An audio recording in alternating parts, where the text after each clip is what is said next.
A record-breaking transfer window takes another huge twist tonight as Manchester City bid for Riyad Mahrez. The City have already broken the transfer record once today, but as the league leaders continue to spend, the wait goes on for Arsenal, Chelsea and Tottenham. But as always, is there enough time to get those deals done? Still we have time, still we have some time. Still we have some time, also I have some time, still we have some time. It's always the same, Kirsty, isn't it? And this is no different. Welcome along to the Transfer Centre as a remarkable window delivers yet more drama tonight. Yeah, very busy. Now, less than 28 hours until tomorrow's 11 p.m. deadline. And over the next 30 minutes, we have news from all 20 Premier League clubs. And if that wasn't enough, there's also a busy night of football ahead, including 3 Premier League games. Arsenal at Swansea, where Henrik Mkhitaryan and Olivier Giroud both start on the bench.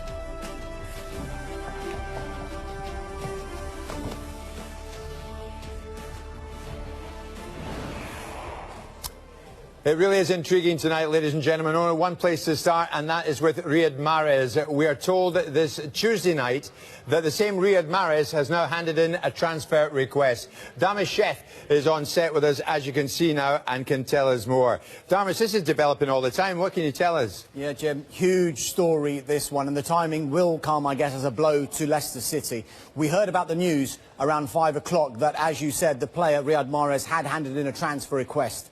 In the past couple of hours, this story really has gathered momentum. We were then told Manchester City representatives have made it clear what they're prepared to pay Leicester City for Mahrez. It's been relayed back to City that Leicester do not want to sell and that £50 million is far too low a valuation. City's interest, perhaps, is not a surprise. They've just lost, of course, Leroy Sané to injury for perhaps 6 weeks to 2 months. And in a further twist, listen to this, Mahrez did not go to the Leicester City training ground this morning, and he did not travel with the squad to Merseyside ahead of their game against Everton tomorrow night. Wow. So if memory serves me right, Damas, it's not the first time that Mahrez has handed in a transfer request, is it? Jim, rewind back to the end of last season, and Mahrez released a statement detailing that the time was right for him to move on.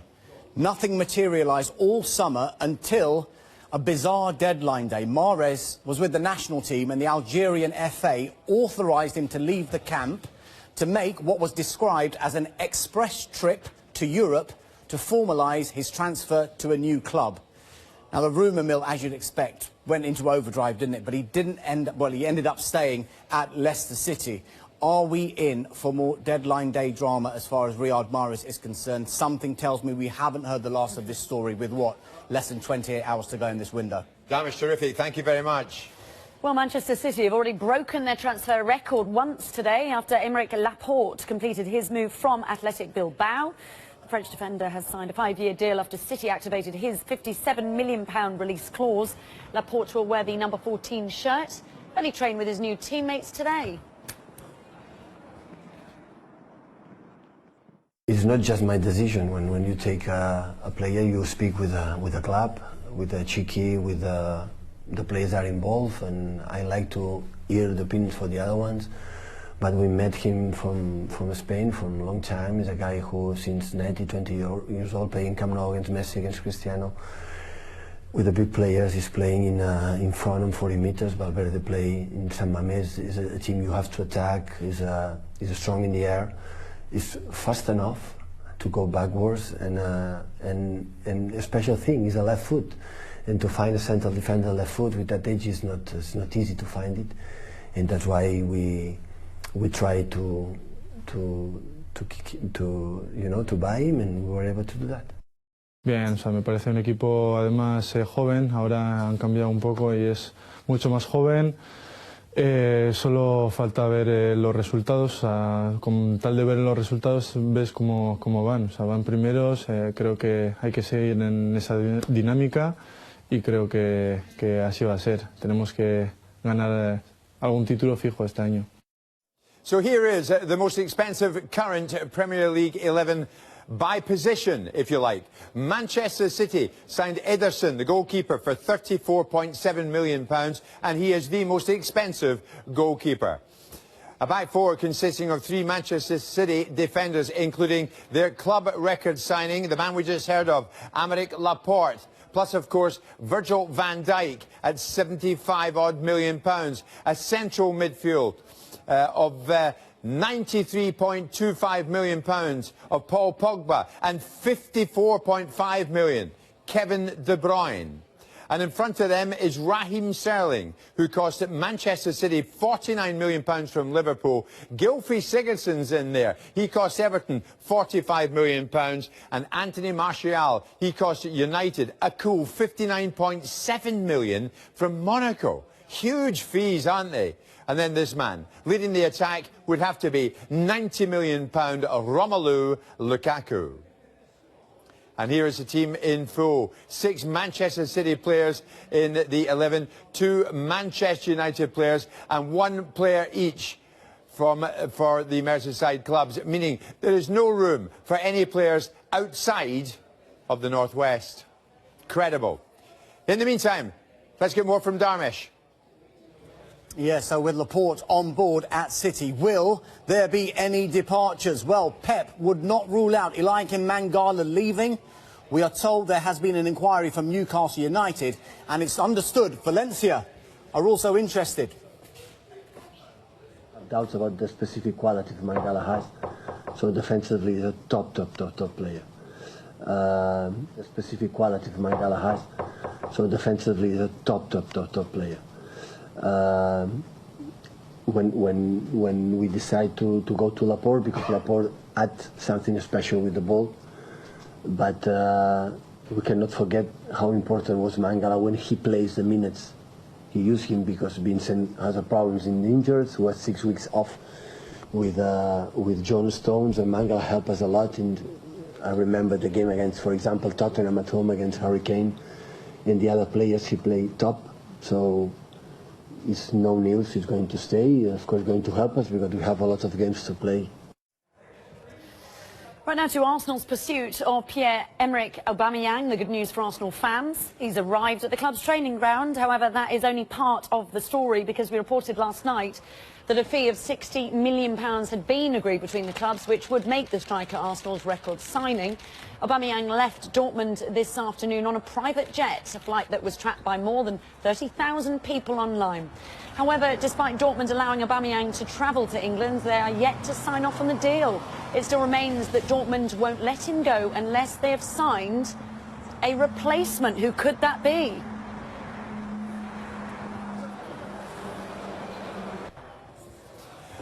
Dharmesh is with me on what we favourably call the hub. This is our part of the studio we call the hub, ladies and gentlemen.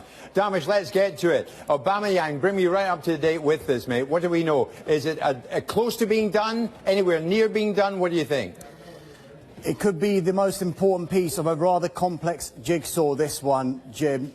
You can call it a chain reaction, dominoes, take your pick. You cannot underestimate just how important the Aubameyang deal is in the final few hours of this transfer window. It could decide the futures of a few other players. It could even decide if some players will go to the World Cup in Russia this summer. We've been saying all along, Dortmund won't actually sign off this deal unless a replacement is found. OK. Who do we know that Dortmund are chasing tonight? Do we have a specific target in mind here then? This is where it gets interesting. We understand their #1 target is this man, the Chelsea striker, Michy Batshuayi. This seems like a good move for the Belgian international. Not getting much game time, is he, at Chelsea, and needs action to ensure he's part of Belgium's World Cup squad, as we've been mentioning. However, he says that the boss, Antonio Conte, will be the one who decides his future. Conte said on Sunday, though, he needs a minimum of 3 strikers because he's fighting on 3 fronts: the Champions League, the FA Cup, and of course a top 4 finish in the Premier League. So it is still possible that Batshuayi stays at Stamford Bridge. Now, if that happens, what kind of impact will that have regarding this man, Olivier Giroud, who we know tonight, Dharmesh, is on the bench tonight down at Swansea with Arsenal? Exactly. The Arsenal striker has been mooted as a replacement for Pierre-Emerick Aubameyang, but it's thought the player wants to stay in London. That brings Chelsea into the equation. We are told they want him preferably on a loan deal. Arsenal, though, it seems, want a permanent transfer. This then brings into the spotlight Chelsea's policy on players who are over 30 years old. Normally, they only offer those guys a one-year contract. Giroud is on the bench, as you said, at Swansea City tonight. So if Giroud cannot be done at Chelsea, another option, back up, Jim, back up, is a possible swap between Tottenham's Fernando Llorente and that man, Michy Batshuayi. This one seems to be the least likely, though, Jim. That's because would Batshuayi realistically swap being second string to Alvaro Morata at Stamford Bridge to perhaps playing even less under you-know-who, Mr. Harry Kane? Could this then lead to Chelsea going in for Llorente without a swap? Now, the noises coming from the Tottenham boss, Mauricio Pochettino, would suggest not. The one scenario, Jim, that effectively gives everyone what they want appears to be Batshuayi to Dortmund, Pierre-Emerick Aubameyang to Arsenal, and Olivier Giroud to Chelsea. That brings us to the start, and what I said right at the beginning, the importance of Pierre-Emerick Aubameyang to these chain of events. But remember, there is a massive time constraint on this one. We've been saying all day, 11 p.m. is when the deadline is in England. In Germany, it's at 5 o'clock. They need to get a move on. Darmish, terrific. All right, 7 games in the Championship tonight. It is a busy night of action. 7:45 kickoffs, and struggling Hull host Leeds United at the KCOM Stadium, and Matt Murray is here for us now. Matt, good evening. Good evening. Yeah, it's a big game here for both teams, Jim. Hull looking to pull away from the relegation zone, and Leeds are trying to keep in contact with the playoff pack. So Hull, both teams are struggling for form. Hull haven't won in 7 games, losing 4. That's in the league, and Leeds haven't won in 5 games, losing 4. Both teams expect to play a 4-2-3-1. Hull are making 5 changes from the victory over Nottingham Forest in the FA Cup, so they're hoping that gives them a bit of confidence, but they really are struggling for goals. As for Leeds, they make 2 changes. They've got 4 suspensions, and 2 of those players that are suspended are Cooper, the captain. He'll be replaced by Shaughnessy, and also Forshaw comes in for his debut, and he replaces the suspended Phillips. So a real tight game here, I imagine. Both teams desperate to say get back to winning ways. Not sure which way it's going to go, but hopefully it'll be a good game. Thank you, Matt. Thank you. Hello again. So many deals on the go, but time is running out. Tottenham, though, they are very close to getting their man. The finishing touches are being put to the deal that will take Lucas Moura from Paris Saint-Germain for £25 million. Now, these are pictures of him arriving at the training ground this morning to take a medical and discuss personal terms. It is thought the deal will be signed off tomorrow morning. Moura hasn't started a league game for PSG this season. PSG need to raise money to comply with financial fair play rules. Moura almost joined Manchester United 5 years ago. Now, let's go back to Chelsea. We've been talking about them quite a bit this evening. And amongst all the names on their list, it seems now that Edin Dzeko is off it. The one looked likely a week ago, with Sky in Italy reporting a deal had been agreed, but as we mentioned before, it seems it broke down as Chelsea were unwilling to give him the 3.5-year contract he was asking for. Dzeko is 32 years old in March. Now, one man who is making the move, it seems, from Roma to Chelsea is this man, the defender, Emerson Palmieri. Boss Antonio Conte has been looking for cover as left-back for Marcos Alonso. The deal is worth about £25 million, and we are expecting announcements soon. Stay with us. And more transfer news on the way for you. Plus, at 7:30, it is a soccer special as a few Premier League players make their debuts tonight.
Well, never mind all the transfer movement. Big night of action tonight right across the football leagues. Middlesbrough are taking on Sheffield Wednesday. That's at the Riverside. And Bryn Law has some news for us ahead of this one regarding who's in and who's out. Bryn, good evening.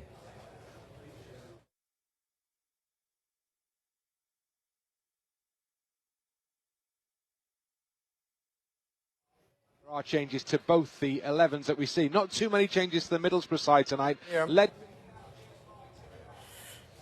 Few issues with sound there. Oh, good. Sorry about that, Bryn. We'll go back Bryn. to Bryn in just a moment. Right, Yeah. Nottingham Forest, they're up against Preston at the City Ground there for us tonight. It is Michelle Owen. Can we hear you, Michelle? Good evening.